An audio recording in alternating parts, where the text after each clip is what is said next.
ఈరోజు నేను ఇక్కడికి వచ్చింది మళ్ళీ పడకేసినటువంటి నిర్మాణ రంగాన్ని పైకి తీసుకురావాలి అనే ధ్యేయంతో నేను ఇక్కడికి వచ్చాను.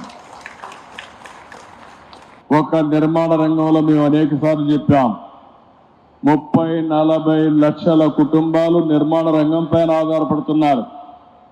గడచిన 5 సంవత్సరాల్లో ఇసుక కూడా దొరకని పరిస్థితి ఉంటే నేను వస్తానే ఉచిత ఇసుక మళ్ళీ తీసుకొచ్చి ఎవ్వరు కూడా ఇసుక కొరత లేకుండా చేయగలిగాం.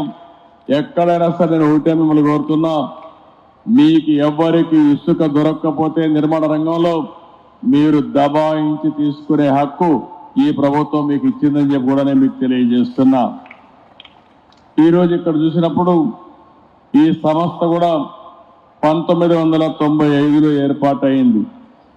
ఆ సంవత్సరం నేను హైదరాబాద్లో మొట్టమొదటిసారిగా ముఖ్యమంత్రిగా నిర్మాణ రంగాన్ని కూడా ప్రారంభించాం, డెవలప్మెంట్ స్టార్ట్ చేశాం. అక్కడి నుంచి అంచెలంచెలుగా పెరిగింది.